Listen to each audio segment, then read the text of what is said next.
Hello friends, good morning. Welcome to my channel लमन classes Panna. Friends, आज के इस लेक्चर में हम पढ़ने वाले हैं ब्लड का सेकंड लेक्चर। इसके पहले दोस्तों ऑलरेडी मैं एक लेक्चर आपको प्रोवाइड कर चुका हूं। यदि आपने फर्स्ट लेक्चर अभी तक नहीं देखा तो पहले उस वीडियो को देख लीजिए, जिससे आपको दोस्तों काफ़ी सारे कन्फ्यूजन दूर हो जाएंगे। उसके बाद में इस लेक्चर को देखने से आपके सारे डाउट क्लियर होने वाले हैं। तो फ्रेंड्स, आज हम डिस्कस करने वाले हैं ब्लड में कौन कौन से क्या होता है, प्लाज्मा कितना होता है, कितने ब्लड कार्पल्स, उनका क्या क्या कार्य होता है। दोस्तों आज हम इसको कंप्लीटली डिस्कस करने वाले हैं। तो स्टार्ट करते हैं फ्रेंड्स। आप देख सकते हैं कि ब्लड में दोस्तों 55% यानी कि 55% प्लाज्मा होता है और 45% रक्त कणिकाएं। कई बार दोस्तों क्वेश्चंस डायरेक्टली पूछा गया है कि रक्त में प्लाज्मा का कितना भाग होता है। तो 55% भाग होता है दोस्तों प्लाज्मा का एंड 45% भाग होता है रक्त कणिकाओं का। प्लाज्मा में फ्रेंड्स वाटर होता है और अदर सब्सटेंस होते हैं, जैसे कि प्लाज्मा में फाइब्रिनोजन प्रोटीन भी होता है। फाइब्रिनोजन प्रोटीन निकालने से दोस्तों प्लाज्मा से यदि फाइब्रिनोजन प्रोटीन निकाल दिया जाए तो सीरम बचता है, उसे सीरम कहते हैं। ये भी क्वेश्चंस कई बार पूछा जा चुका है। अब बात करते हैं ब्लड कार्पल्स की फ्रेंड्स। ब्लड कार्पल्स होते हैं दोस्तों आरबीसी यानी कि red blood cells, WBC white blood cells and platelets भी दोस्तों ब्लड में बहुत सारी संख्या में पाए जाते हैं। तो दोस्तों आरबीसी, डब्ल्यूबीसी, प्लेटलेट्स, इनके क्या क्या कार्य हैं और इनको दोस्तों किस किस तरीके से इनमें एग्जाम्स में क्वेश्चंस बनते हैं, वो भी हम दोस्तों आज के इस लेक्चर में डिस्कस करने वाले हैं। आप देख सकते हैं दोस्तों प्लाज्मा एंड ब्लड कार्पल्स। इनमें दोस्तों ब्लड कार्पल्स में डब्ल्यूबीसी में कौन कौन से भाग होते हैं, इन्हें कौन सा क्या कहा जाता है दोस्तों, वो भी आज हम डिटेल से पढ़ने वाले हैं। तो स्टार्ट करते हैं फ्रेंड्स। सबसे पहले हम पढ़ने वाले हैं प्लाज्मा। प्लाज्मा में लगभग 92% जल होता है और 8% कार्बनिक व अकार्बनिक पदार्थ कोलाइड के रूप में होते हैं। दोस्तों डायरेक्टली एग्जाम्स में क्वेश्चंस बनता है कि प्लाज्मा में कितने प्रतिशत भाग पानी होता है। तो दोस्तों 92% भाग पानी होता है और 8% भाग कार्बनिक व अकार्बनिक पदार्थ कोलाइड के रूप में होते हैं। यह कुल रक्त की मात्रा का लगभग 55% भाग तक होता है, जो कि मैं आपको पहले ही बता चुका हूँ। नेक्स्ट है फ्रेंड्स, हार्मोन को एक स्थान से दूसरे स्थान पर ले जाना भी इसका कार्य होता है, यानी कि transports hormones from one place to another. Next है फ्रेंड्स, प्लाज्मा शरीर को रोग प्रतिरोधक क्षमता प्रदान करता है। Plasma provides immunity to the body. जैसे दोस्तों डब्ल्यूबीसी का कार्य होता है कि शरीर की प्रतिरोधक क्षमता को बढ़ाना, वैसे ही दोस्तों कुछ भाग ऐसा होता है प्लाज्मा का जो 90% जल होता है। इसका शरीर का संतुलन बनाए रखना एंड रोग प्रतिरोधक क्षमता भी बनाए रखना इसका कार्य होता है। नेक्स्ट, यदि प्लाज्मा से फाइब्रिनोजन तथा अन्य थक्का जमाने वाले कारकों को निकाल दें तो बचा हुआ भाग पदार्थ सीरम कहलाता है। ये भी दोस्तों क्वेश्चन पूछा गया है। यदि प्लाज्मा से फाइब्रिनोजन प्रोटीन यानी कि जो रक्त का थक्का जमा में मदद करते हैं उनको निकाल दें तो दोस्तों बचा हुआ भाग सीरम कहलाता है। तो आई होप फ्रेंड्स कि यहाँ तक आपको क्लियरली समझ में आ गया होगा। प्लाज्मा दोस्तों कंप्लीट हो गया है। अब बात करते हैं दोस्तों कि रक्त कणिकाएं यानी कि ब्लड कार्पल्स। अब ब्लड कार्पल्स में हम फ्रेंड्स पढ़ेंगे WBC white blood cells, RBC red blood cells and platelets. तो अब बात करते हैं दोस्तों कि ब्लड कार्पल्स हृदय का 40 से 45% भाग बनाते हैं। मैंने बताया था आपको कि सबसे ज़्यादा रक्त में होता है 55% प्लाज्मा और दोस्तों बचा हुआ भाग 45% होता है क्या, ब्लड कार्पल्स, जो कि 3 प्रकार की होती हैं। 3 प्रकार की कौन कौन सी होती हैं फ्रेंड्स? पहला है आरबीसी, दूसरा है डब्ल्यूबीसी एंड नेक्स्ट है प्लेटलेट्स। हम सबसे पहले डिस्कस करने वाले हैं आरबीसी यानी कि लाल हृदय कणिकाएं। इन्हें इंग्लिश में बोला जाता है रेड ब्लड कार्पल्स। दोस्तों इन्हें आरबीसी के अलावा आरबीसी को एरिथ्रोसाइट के नाम से भी जाना जाता है। यदि आपको एरिथ्रोसाइट दिया जाए तो आपको आंसर लगाना है आरबीसी।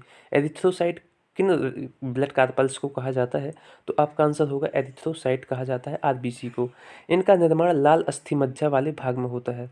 जैसे आप देख सकते हैं फर्स्ट वाले इमेजेस में दोस्तों कि यहाँ पर हड्डी में दोस्तों जब हड्डी के अंदर पर लाल अस्थि मज्जा होता है वहीं से किसका निर्माण होता है? तो आरबीसी का निर्माण होता है। नेक्स्ट है भ्रूणावस्था में आरबीसी का निर्माण प्लीहा तथा यकृत में होता है।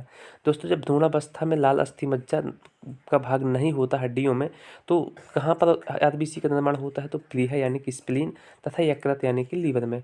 तो इन दी एम्ब्रियोनिक स्टेज यानी कि भ्रूणावस्था में RBC are produced by the spleen and liver. Next है फ्रेंड्स, आरबीसी संरचना में अंडाकार होती है। देख सकते हैं आप इमेजेस दोस्तों, आरबीसी की इमेज लगी हुई है।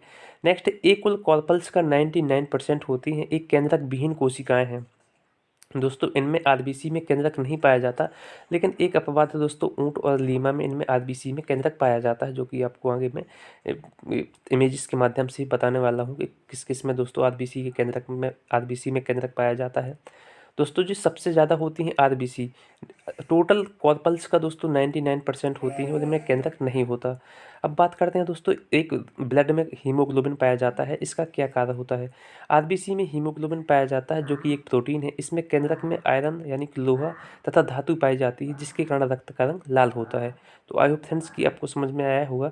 दोस्तों पूछा गया क्वेश्चन है कि रक्त का लाल रंग किसके कारण होता है, तो हीमोग्लोबिन के कारण होता है रक्त का लाल रंग। नेक्स्ट है फ्रेंड्स, हीमोग्लोबिन ऑक्सीजन तथा CO2 का शरीर में परिवहन करता है। इसकी कमी से रक्त में रक्तहीनता, जिसे एनीमिया के नाम से जाना जाता है, हीमोग्लोबिन की कमी से एनीमिया रोग हो जाता है। हीमोग्लोबिन का मुख्य कार्य होता है दोस्तों ब्लड में ऑक्सीजन तथा CO2 का परिवहन करना। जैसे कि हमने श्वसन में दोस्तों ऑक्सीजन लिया तो फेफड़ों तक दोस्तों जब ब्लड होता है हार्ट में, दोस्तों वो ब्लड ऑक्सीजन को लेकर जाता है कौन, हीमोग्लोबिन। और दोस्तों जहाँ से सेल्स में पाई जाती है कार्बन डाइऑक्साइड बनती है, तो दोस्तों हीमोग्लोबिन सेल्स से कार्बन डाइऑक्साइड लेकर कहाँ तक जाती है दोस्तों, हमारे लंग्स तक लेकर आती है। लंग्स के द्वारा CO2 को बाहर भेज दिया जाता है। तो दोस्तों हीमोग्लोबिन का कार्य होता है ऑक्सीजन तथा CO2 का परिवहन करना। नेक्स्ट है फ्रेंड्स, लाल रक्त कणिकाएं प्लीहा में नष्ट होती हैं और प्लीहा को आरबीसी का कब्रिस्तान भी कहा जाता है। मोस्ट इंपॉर्टेंट फैक्ट है दोस्तों, पूछा गया क्वेश्चन से कि आरबीसी का कब्रिस्तान किसे कहा जाता है, तो उसका आंसर है प्लीहा को। रक्त में आरबीसी के बढ़ने की स्थिति को पॉलीसाइथेमिया कहते हैं। ये भी दोस्तों एक रोग है, आरबीसी के बढ़ने की स्थिति को पॉलीसाइथेमिया कहा जाता है।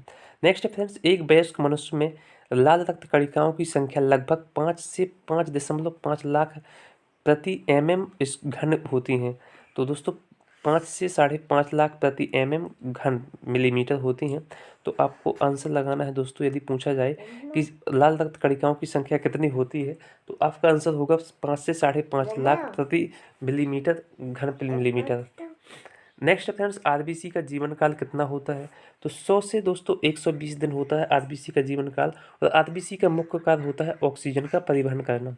तो आई होप फ्रेंड्स कि आपको यहाँ तक क्लियर समझ में आ गया होगा। नेक्स्ट है फ्रेंड्स, सभी स्तनधारी प्राणियों में आरबीसी में केंद्रक नहीं पाया जाता दोस्तों, लेकिन दो अपवाद ऐसे जीव जंतु हैं, लेकिन ऊंट और लामा दो ऐसे स्तनधारी प्राणी हैं जिनकी आरबीसी में केंद्रक पाया जाता है। दोस्तों ऊंट तो हमारे इंडिया में ही पाया जाता है, लामा भी कहीं कहीं मिलता है, लेकिन दोस्तों लामा उत्तरी अमेरिका में अधिकतर देखने को मिलता है। तो आरबीसी दोस्तों, आरबीसी में केंद्रक किन किन जानवरों में या जंतुओं में पाया जाता है, तो आपका आंसर होगा ऊंट और लामा। दोस्तों पूछे गए क्वेश्चन से, तो आपको याद रखना है। नेक्स्ट है फ्रेंड्स, ऊंचाई पर जाने पर आरबीसी की संख्या बढ़ जाती है। दोस्तों कई बार पूछा गया क्वेश्चन से कि ऊंचाई पर जाने पर आरबीसी की संख्या में क्या परिवर्तन होता है। दोस्तों ऑप्शंस मिलेंगे, बढ़ जाती है, घट जाती है, कोई परिवर्तन नहीं होता, या फिर इनमें से कोई नहीं। तो ऊंचाई पर जाने से आरबीसी की संख्या बढ़ जाती है।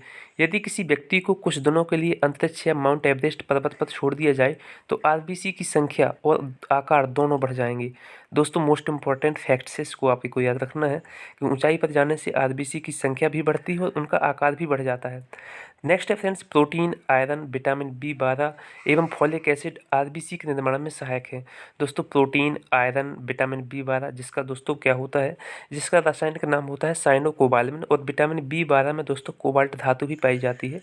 मोस्ट इंपॉर्टेंट फैक्ट है, ये भी आपको याद रखना है। नेक्स्ट है फ्रेंड्स, फॉलिक एसिड।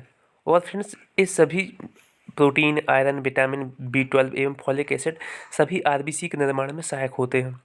दोस्तों आरबीसी की संख्या को हीमोसाइटोमीटर में मापा जाता है, ये भी क्वेश्चंस पूछा जा चुका है, तो ये भी आपको याद रखना है। आरबीसी की संख्या को मापा जाता है किससे, तो हीमोसाइटोमीटर से। तो फ्रेंड्स यहीं तक था आज का हमारा लेक्चर। यदि लेक्चर अच्छा लगा हो तो चैनल को सब्सक्राइब जरूर कर देना और दोस्तों को शेयर जरूर करना दोस्तों, लाइक करना और कमेंट करके जरूर बताना कि वीडियो कैसा लगा। तो मिलते हैं नेक्स्ट वीडियो में फ्रेंड्स, तब तक के लिए जय हिंद, जय भारत।